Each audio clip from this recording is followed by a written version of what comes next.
नमस्कार, CSK news में आपका स्वागत है। तो दोस्तों, आज दिन भर की जो फटाफट ब्रेकिंग न्यूज़ निकल कर कोविड-19 बेतहाशा वृद्धि, पिछले 24 घंटे में टूटा रिकॉर्ड। वहीं दूसरी बड़ी अपडेट, पंजाब सिक्योरिटी ब्रीच मामला, प्रधानमंत्री नरेंद्र मोदी की हत्या की थी साजिश। दोस्तों, पाकिस्तानी नाव मिली है, जी हाँ, महज 50 किलोमीटर दूरी पर। इसके साथ ही और कई खुलासे हुए हैं पीएम मोदी को लेकर, गृह मंत्रालय ने तलब किए कईयों को। तीसरी बड़ी अपडेट निकल के आ रही है, प्योंगयांग झील पर पुल का निर्माण, भारत ने किया चाइना का खुला विरोध। बड़ी खबर निकल के आ रही है, रोने लगा चाइना, बोले हम दोनों के शांति के लिए, संप्रभुता के लिए ठीक होगा। ये भी आपको बताएंगे क्या कुछ मामला। और वहीं भारत नेतृत्व, भारत को अवसर जो चीन के सामने रखेगा, पीछे हटने की शर्तें हैं। तो वहीं कजाकिस्तान में आतंकियों को देखते ही गोली मारने के आदेश दे दिए गए हैं। हालात बेहद बेकाबू हो चुके हैं। बड़ी खबर, राष्ट्रपति बोले आत्मसमर्पण करो, अगर नहीं करोगे तो मारे जाओगे। एक एक करके बताएंगे। वहीं आपको बता दें, काशी में लगने लगे हैं पोस्टर, घाटों पर गैर हिंदुओं का प्रवेश वर्जित।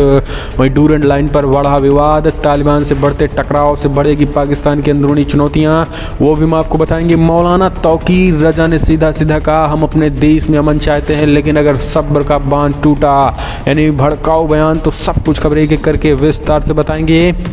सोनू सूद को चुनाव आयोग ने दिया कड़ा झटका, और चुनाव आयोग करने जा रहा है चुनाव तारीखों का ऐलान। तो सब कुछ खबर जाने के, लेकिन उससे पहले एक छोटा सा निवेदन, अगर आपने चैनल को अब तक सब्सक्राइब नहीं किया, पल पल के अपडेट के लिए चैनल को सब्सक्राइब करना ना भूलें। और देश के इंडियन आर्मी पे अगर आपको भी गर्व है तो इस वीडियो को लाइक करके अपना समर्थन दर्ज करें। दोस्तों, दरअसल पहली बड़ी अपडेट निकल के आ रही है, कोरोना केसेस में फिर से उछाल। देश में 24 घंटे के अंदर 1,41,000 मरीज सामने आए, 285 की मौत, मचा हड़कंप।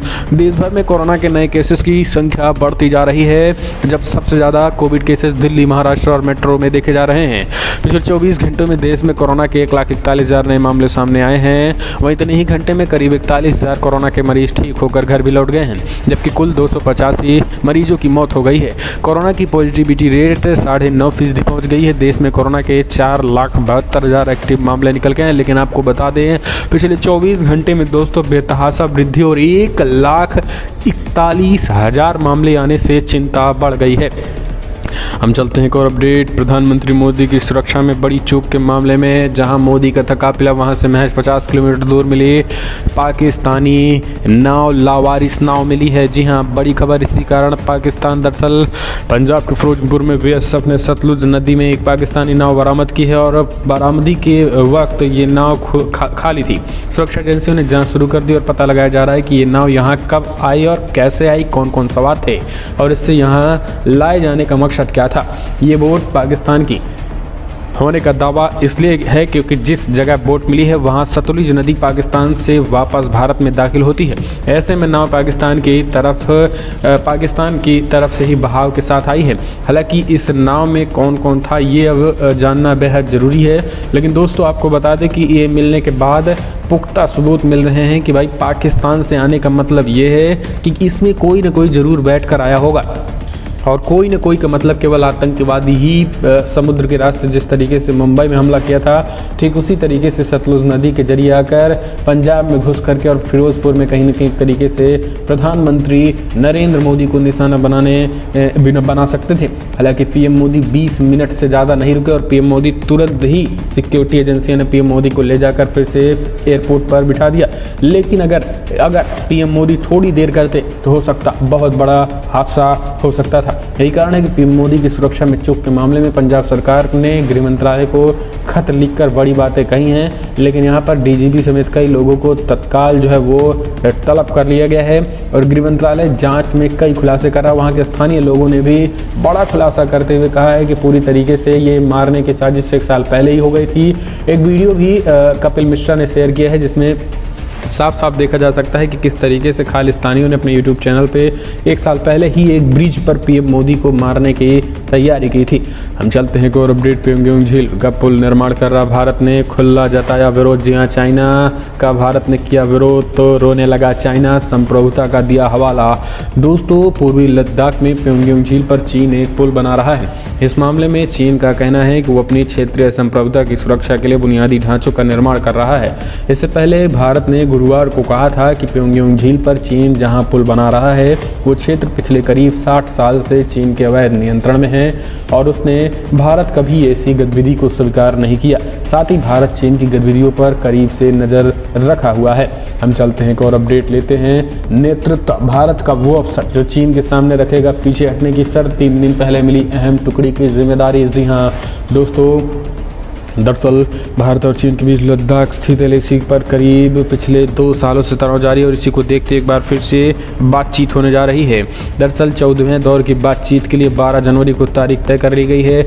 इस बार दोनों ही तरफ से नए कमांडर बैठक का नेतृत्व करेंगे, जहां चीन की तरफ से इस बैठक में दक्षिणी शिनजियांग जिले में सेना जनरल प्रमुख जनरल यांग लिंग शामिल होंगे। वहीं भारत की तरफ से 14वें कोर कमांडर के प्रमुख लेफ्टिनेंट जनरल अनिरुद्ध सेन गुप्ता चीन के सामने पीछे हटने की शर्तें रखेंगे। दरअसल अनिरुद्ध सेन गुप्ता की बात करें तो ये बातचीत के दौरान देश का प्रतिनिधित्व करेंगे और इसी हफ्ते बुधवार को आधिकारिक रूप से पदभार संभाला था। हम चलते हैं एक और अपडेट लेते हैं। दोस्तों, कजाकिस्तान में देखते ही गोली मारने के दिए आदेश, राष्ट्रपति बोले आत्मसमर्पण ना किया तो मारे जाएंगे। रूस ने भी उतार दी है सेना। कजाकिस्तान के राष्ट्रपति कासिम-जोमार्त तोकाएव ने शुक्रवार को कहा है कि उन्होंने सुरक्षा बलों को आतंकियों पर गोली चलाने और उन्हें मार गिराने का अधिकार दे दिए हैं। देश में पिछले कई दिनों से चल रहे बेहद हिंसक प्रदर्शनों के बाद ये कदम उठाया गया है। टेलीविजन पर प्रसारित राष्ट्र के नाम पर संबोधन में राष्ट्रपति ने अशांति फैलाने के लिए आतंकियों और उग्रवादियों को जिम्मेदार ठहराया है। इस दौरान उन्होंने कहा है कि कानून लागू करने वाली एजेंसियों को आतंकवाद को गोली मारने के अधिकार दे दिए गए हैं। तोकाएव ने कहा है कि जो लोग आत्मसमर्पण नहीं करेंगे उन्हें मार दिया जाएगा। उन्हें कुछ अन्य देशों द्वारा प्रदर्शनकारियों के साथ बातचीत के आह्वान को बकवास बताया। तोकाएव ने कहा है कि अपराधियों हत्यारों के साथ साथ क्या बातचीत हो सकती है। राष्ट्रपति ने संबोधन के दौरान घोषणा की है कि देश में संवैधानिक व्यवस्था मुख्यतः बहाल कर दी गई है। हम चलते हैं एक और अपडेट लेते हैं। तो दोस्तों, बड़ी खबर, काशी में लगे पोस्टर, घंटों पर गैर हिंदुओं का प्रवेश वर्जित, घाटों पर। जी हाँ, बीएचपी और बजरंग दल ने कही बड़ी बातें। दोस्तों, वाराणसी में गंगा घाटों के पास पोस्टर लगाए जाने के बाद अब बीएचपी और बजरंग दल ने इनसे दूरी बना ली है, जबकि इन पोस्टरों पर विश्व हिंदू परिषद और बजरंग दल काशी की मोहर लग गई थी। इसमें लिखा हुआ है कि प्रवेश प्रतिबंधित गैर हिंदू। अब दोनों ही संगठनों का कहना है कि इस तरीके के विवादों से उनका कोई लेना देना नहीं है। बीएचपी के राष्ट्रीय प्रवक्ता विनोद बंसल ने कहा है कि मामले में जांच कराई जाएगी और जो भी दोषी होगा उस पर कार्रवाई होगी। उन्होंने कहा कि वीडियो में दिखाई दे रहा है कि 2 लोगों की भी पहचान करने की कोशिश की जा रही है और उन पर एक्शन लिया जाएगा। पुलिस ने कहा है कि मामले की जांच शुरू कर दी गई। एसपी राजेश पांडे ने कहा है कि उन लोगों की पहचान करने की कोशिश कर रहे हैं जिन लोगों ने ऐसे पोस्टर लगाए हैं। हालांकि आपको बता दें ये चीज़ें निकल के आई। हम चलते हैं एक और अपडेट लेते हैं। बड़ी खबर निकल के आ रही है बरेली में। जी हाँ दोस्तों, आपको बता दें कहा हम अपने देश में अमन चाहते हैं लेकिन सब्र टूटा तो ठीक नहीं होगा। बरेली में मौलाना तौकीर रजा का विवादित बयान। दोस्तों, एक बार फिर से मुस्लिम धर्म संसद शुरू हो चुका है। हिंदू धर्म संसद के बाद मुस्लिम धर्म संसद शुरू हो चुका है। मौलाना तौकीर रजा ने विवादित बयान दिया और कहा है कि अगर हमारा सब्र का बांध टूट गया तो फिर ठीक नहीं होगा और ये पूरी तरीके से वही होगा जो मंजूर खुदा होगा, क्योंकि हमारे युवाओं को अगर भड़काओगे तो युवा वो टूट पड़ेंगे और युवा टूट पड़े तो समझ लेना कि आने वाले समय में हालात बेहद बदतर हो जाएंगे देश के। ऐसे में हमें भड़काने की कोशिश ना करो। हम चलते हैं एक और अपडेट। पंजाब के स्टेट आइकन नहीं सोनू सूद, चुनाव आयोग ने नाम लिया वापस। कोरोना काल में जिस तरीके से सोनू सूद ने देशवासियों की मदद की शायद ही किसी ने की हो। कोरोना की पहली और दूसरी लहर में एक्टर सोनू सूद ने देशवासियों का कष्ट समझा था और अपनी तरफ से लोगों की मदद करने में कोई कोर कसर नहीं छोड़ी थी। आपको बता दें, इस बीच इलेक्शन कमीशन ऑफ इंडिया ने भी इस बात का फैसला लिया कि सोनू सूद अब पंजाब का स्टेट आइकन नहीं रहेंगे। पंजाब के चीफ एक्सटर्नल ऑडिटर एक्टर करुणा राजू ने इस बात की पुष्टि की है। 4 जनवरी 2021 को सोनू सूद को इस उपाधि से हटा दिया गया। सोनू सूद को साल 2020 में स्टेट आइकन ऑफ पंजाब घोषित किया गया था। इसमें शानदार काम और जज्बे को देखते हुए फैसला लिया गया था। सोनू सूद ने खुद भी इस खबर की पुष्टि कर दी थी और ट्वीट कर फैंस को इस बारे में बताया था। एक्टर ने कहा है कि अब इस सफर का अंत हो गया और उन्होंने ECI से आपसी सहमति से ये फैसला लिया है। हम चलते हैं एक और अपडेट ले लेते हैं। तो दोस्तों, बड़ी खबर निकल के आ रही है, आपको बता दें, जहाँ पे हैदराबाद, जी हाँ, हैदराबाद में एक बड़ी खबर निकल के आ रही है, जहाँ पे हैदराबाद में आयोजित RSS की धर्म संसद भारत केंद्रित शिक्षा रोजगार कुपोषण पर हुई चर्चा। असदुद्दीन ओवैसी संघ के गढ़ में ये धर्म संसद हुई है। दोस्तों, राष्ट्रीय स्वयंसेवक संघ की 3 दिवसीय समन्वय बैठक शुक्रवार को हैदराबाद में संपन्न हुई। बैठक में प्रतिनिधियों ने भारत केंद्रित शिक्षा, रोजगार सृजन और कुपोषण उन्मूलन समेत अन्य बलों पर चर्चा की है।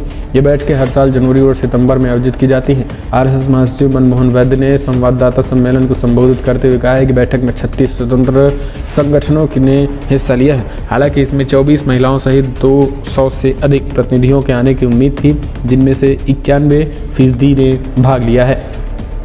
हम चलते हैं, और अपडेट लेते हैं। बड़ी खबर निकल के आ रही है दोस्तों, आपको बता दें, यहाँ पर यूपी में चुनाव की तैयारियों के बीच आज बिगुल बजने वाला है। यूपी में चुनाव का, जी हाँ, दरअसल यूपी में 5 राज्यों के विधानसभा चुनाव का आज ऐलान होने जा रहा है। ये बेहद बड़ी खबर निकल के आ रही है। और 5 राज्यों के ऐलान के बाद दोस्तों कहाँ पे चुनाव कैसा होगा, ये अब कहीं न कहीं एक तरीके से यूपी में 8 चरणों में चुनाव हो सकता है। इसको लेकर भी ये बड़ी खबर निकल के आई है।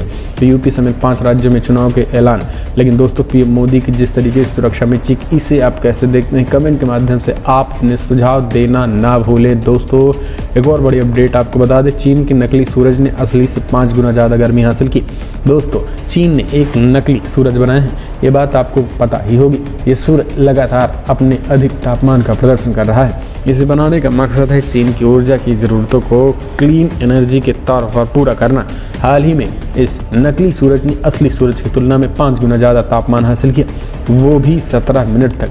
अब तक सबसे ज़्यादा समय तक गर्मी पैदा करने का पहला प्रदर्शन है। और इस नकली सूरज का नाम है ईस्ट। जी हाँ, ईस्ट यानी एक्सपेरिमेंटल एडवांस सपर कंडक्टिंग टोकमार्क। चीन की न्यूज एजेंसी सिंगुआ ने इस बात की जानकारी दी। फिलहाल